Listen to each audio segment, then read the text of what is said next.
We're in the kitchen with Jillian Forte, Chef Jillian Forte at Sara's table. Thank you for letting us come over. Yeah, I'm glad you could come. So what are we making today? We're gonna make a sofrito. So lots of people know the French mirepoix, but this is kind of a Latin American. French mirepoix, you use carrots, celery, and onions. In the Latin American one, they use onions, garlic, and we're gonna make a Cuban one today based on my heritage, and we're gonna use a green pepper. This is the one that my grandma taught me, and this is the one I wanna do today. Excellent. So how tricky? Not tricky, this one's really easy. So the first thing we're gonna do is cut our onion. You can dice it small, depends on if you have a blender or not. We have a really nice one, so I don't have to do anything super crazy. But there's a nice dice. I was teasing you about knife skills. Where did those come from? Practice. And not wanting to cut my fingers anymore, so I practiced and practiced. Green pepper, this is my best tip for green peppers. Everyone cuts green peppers right down the center, cuts that seed pod in the center, and sprays seeds everywhere. So a great trick that I learned is to follow that pith around the side, and you can get all of the green pepper right down like that. Wow. And you don't disturb the seed pod at all. Yeah, wow. It's much, much better. Yeah. That's awesome. So then I'm just gonna give this a rough chop. So who taught you to do this? Boy, you know, I think the first person I saw really working in a kitchen was my grandma. And she taught me this recipe. And she uses this in all kinds of things. It's the base for her congri, which is her rice and beans, for her picadillo, which is a beef-based dish.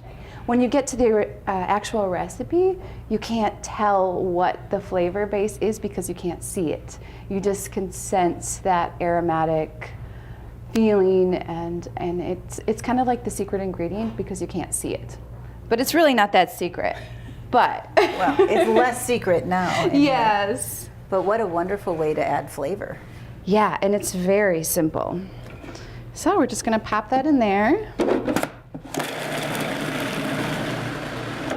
And so after we have it fully blended, it just looks like this blended thing. When you think about this, do you think about your grandmother? Do you think about those hands that taught you? I do. So I have a sofrito on the menu right now that I use red peppers. I actually use a piquillo pepper, and I use tomatoes. And then I add a chicken stock to it, and saffron, and shrimp shells. So it's a little bit of that base, the same base as this, but I've layered a bunch of different things on top of it. So when I did create that recipe, I was thinking about my grandma. She was like the base layer, you know, it's like the base of my learning is the base of my recipe, and I build up from there. Fantastic. Thanks for showing us your tricks. Yeah.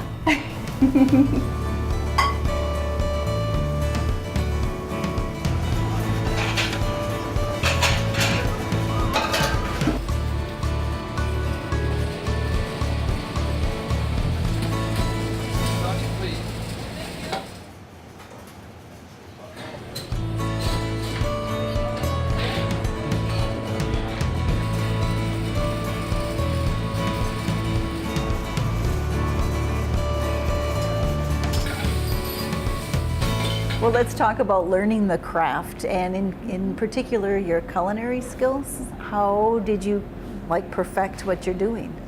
Practice, practice, practice. I've been cooking for about 20 years professionally. Granted, some of that time was dishwashing and chopping mounds of vegetables, practicing my knife skills, and then gradually learning new things, watching coworkers, watching chefs that I was with, watching my grandma, reading lots of cookbooks and magazines. There is a visual piece to the process as well as to the presentation. Mm-hmm. Yeah, I think when I'm thinking about food, I'm thinking about colors. And you know, we always say in the business, the first thing that you eat with is your eyes. So your food has to be beautiful. The second thing is your nose, so it has to smell good. And then the third thing that you eat with is your mouth and your palate. So it's hard to think about that sometimes, but it's true that those little zigzags on the plate make you go, wow, and your expectation for the dish is going to be a little bit higher than if it's slop on a plate. Best way to learn the craft? Practice. Practice. I also think don't be afraid to try things. Try new flavor profiles. If there's a spice that I have that I've never experienced before, I am not afraid to just taste it and see what that tastes like and try. Like I'll oftentimes take little bits of spices and putting them on my cutting board, and I'm tasting this and tasting that, and oh, you know, maybe that would be really good with yogurt, or maybe that would be really good with this, and yeah, I try. So lots of experimenting. There's definitely some fails. And what do you do with the fails? Those times where like, I thought this was going to be fabulous. Yes, You know? I've had those. I feed it to my family. So this didn't really work out so great. Compost bin. You know, I think for me, composting doesn't make me feel, I don't feel as guilty when I compost things. Like, okay, at least it's going back to the earth. This will contribute to society in some way. But you're not discouraged by it from experimenting the next time? No, I think it's anytime you have a fail, I kind of pout for a little bit, like, I thought I was gonna get that, I thought I was gonna nail it, but okay, take a deep breath and let's try something else. So that happens. Fantastic. Well, I can't wait to try more. Yeah.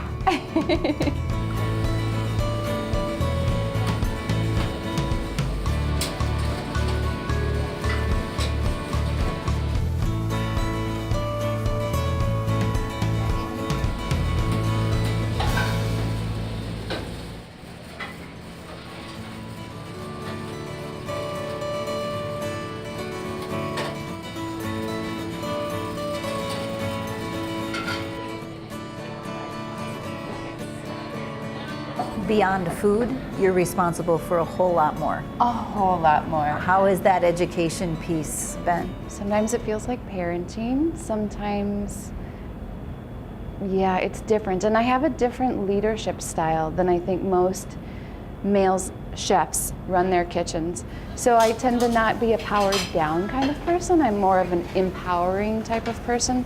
I like to set clear expectations and let people know when they are not meeting those expectations. It shows, I think, in your food.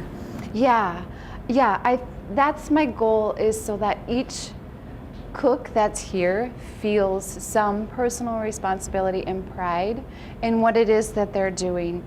And I trust them, and they know that. And so I think that feels good for everybody. Do you feel like you're developing the next generation of chefs, or do you see that happening? Yes, I do. There's, you know, the entry into a kitchen, of course, is the dish pit. And so I'm hiring kids in college, and the ones that are really good at it, I just think you don't belong there. And if they show an aptitude and a thoughtfulness, then I can bring them into the kitchen and start training basic knife skills and basic sauteing and things like that. So that's really fun to do, I think. And I think everyone should learn how to do that, because everyone's going to eat 3 meals a day for the rest of your life from now until you die.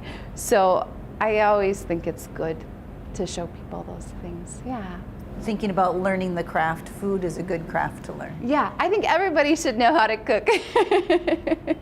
Thank you very much. I appreciate you taking the time. This is really fun. Yeah.